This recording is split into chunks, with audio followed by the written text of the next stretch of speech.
Hello everyone, we're in the Microsoft Solitaire collection, and today we're going to look at the Klondike game, Classic Solitaire. We're going to look at some tips and strategies as to how to improve your odds playing that game. Tip number 1, don't feel frustrated if you can't solve certain scenarios, because not every situation is solvable, but we'll look at some ways to improve our odds. If you see this red 9 right here, there's a 10 and an 8. We split the colors between them. Always look for gaps in the colors. One of the things we want to try to do when we start out is build as many piles as possible. Piles with aces, piles with kings, and other piles. We want to, try to improve our odds. Sometimes you may have to make a counterintuitive move to that, but most of the time, generally, you want to spread out as many piles as possible and give yourself as many different options to play cards as you possibly can. Now when I start out, I look for cards, aces, and then obviously cards with gaps of different colors. I'm going a little bit fast here, but if you see something, I try to push as quickly as I can, and then sometimes I'll take a minute or two to think things through, like when you get into in situations you don't see anything, but you try to, get the moves, the fast moves that you see, and of course, push aces, push those down, and try to build piles. And the thing is, you can take those piles that are with the aces and actually use those later if you see a spot open to dig stuff out. Let's say we had a red 4, we might want to be able to dig that 3 of spades out. That's something we should look for in the future. It may not come up here, but if we have a red 4, we want to be able to move that out. So the main point here is you want to try to look for gaps. There's a black 8 we put there, and we can move 7, of course, and try to look for as many different ways you can of moving cards around. Here we've got a few open spots. I generally don't like to open the spots unless I have to. They're all filled with kings. In this case, I made an exception to that. But you want to try to have as many different piles as possible. Now, if they're you got the same 2 of the same color in a pile, you're okay. Here we have 2 different variations of the same problem. If you see, the one on the right was the first attempt to solve it, and the one on the left was the second attempt to solve it. The one on the left is actually going to get further in this.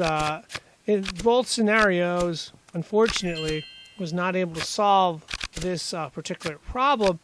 But as you see, the point is, if you hit the undo button multiple times, you can go back to a certain point where you're faced with a branch of decisions.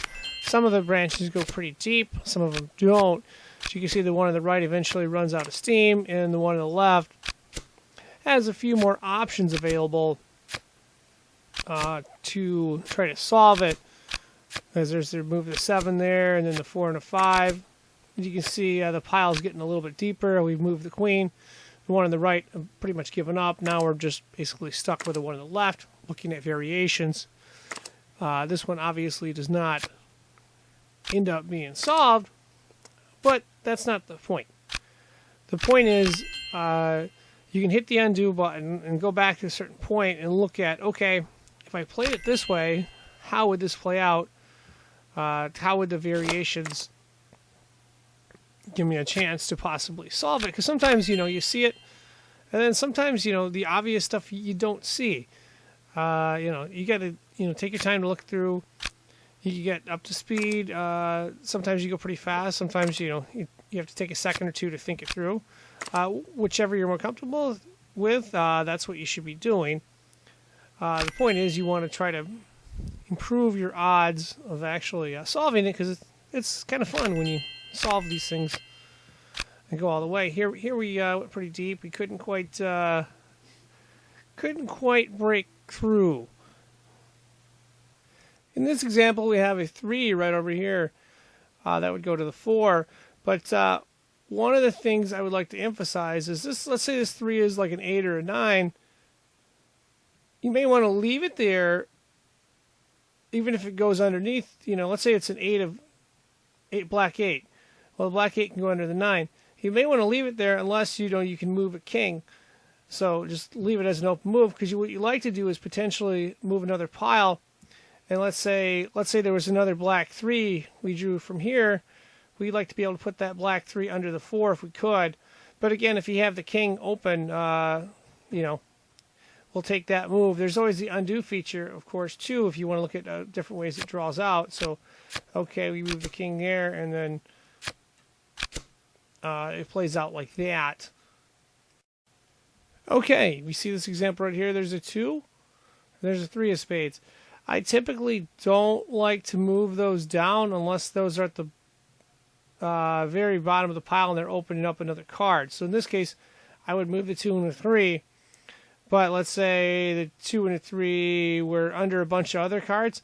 I might want to save those, or maybe the 2 or 3 is a 4 and a 5 or something like that. I might want to save those so I can have different piles to work with later in the game. Here we're going to move the 2 and the 3. And okay, we uncovered this. So we're able to do a move there. But typically, I don't like to move them unless, you know, it's at the very, very bottom of a pile and it's opening up another move later on, which can be very helpful, improving our odds of solving. Here's a trickier one. The question is, do we move? So, okay, continuing on this example, we could move the 4 of spades and the 5 of spades and make a giant pile there, but do we want to? Not yet. We're going to hold off and see what transpires here. And don't see anything there. Okay. 6 of clubs. There's a 3 of diamonds, and that's why, for example, we wanted to hold the 4 of spades and the 5 of spades, which is back to my earlier point, is now we have a 3 of diamonds and a 4 of hearts. And because we held those 2 pieces, we can now move this 3 of clubs, which would have been pretty much nearly unsolvable, and that opens up this 9 of spades here. Point being, we've opened up a number of moves. Now we can free our king. We've also freed our 8 and the 7.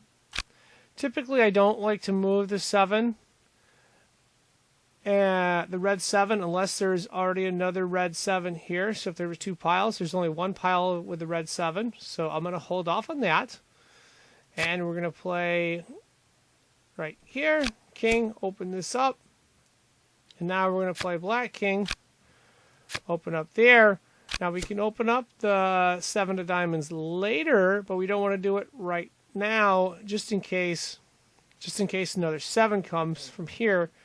We can put it down in there. So let's see what else we got here. Now we have a king. We're probably going to want to do that. I'm going to hit the undo button. Oh boy.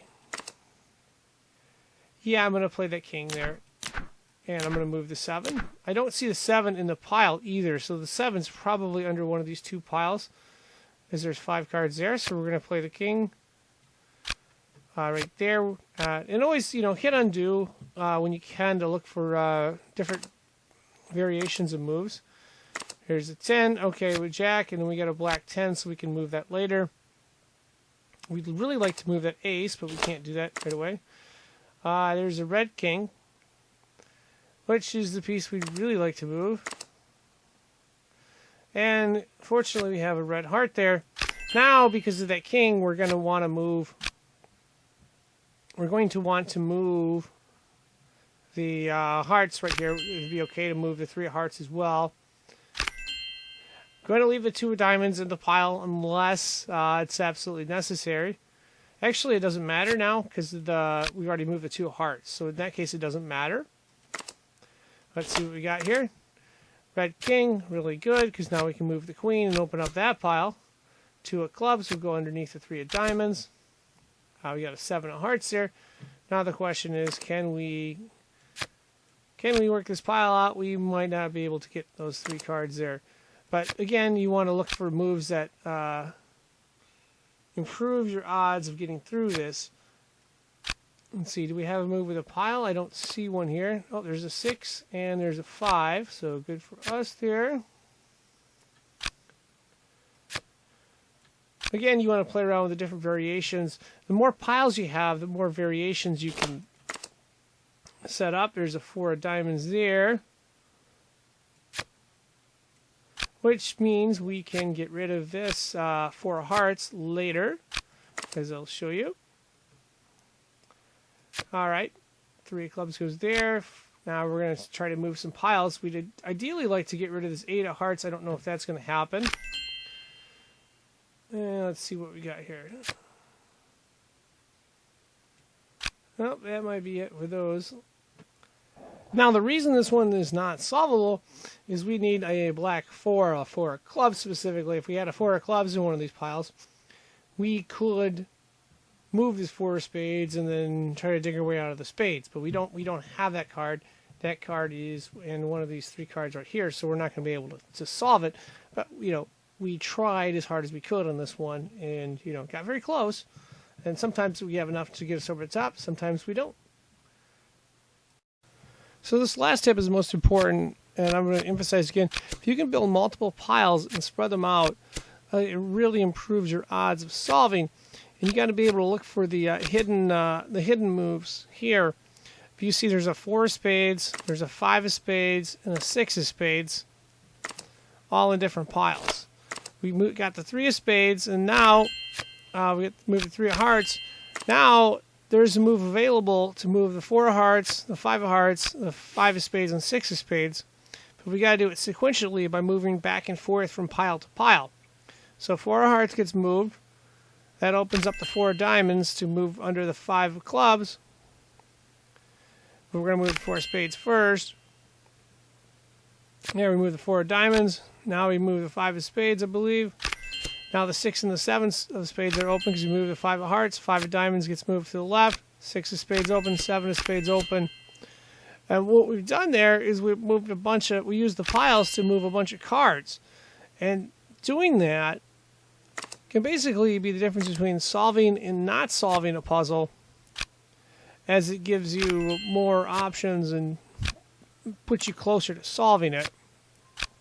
One other tip is those cards in the ace pile you see right there. Those can be used to basically move cards out of the top left-hand corner. See, we got the 6 and the 7. We'd like to move those. So we're going to move the 8 of spades down and the 7 of spades down. Now we can move the 6 of diamonds down and the 7 of hearts down. And then, boom, we've solved it. So yeah, try to do the piles thing and try to move cards between all the different piles when you can, and try to free up as many different piles as you can. And you'll definitely improve your odds of solving this, and it'll feel nice to solve puzzles. And of course, that wraps us up. Thank you for watching, and good luck in your play.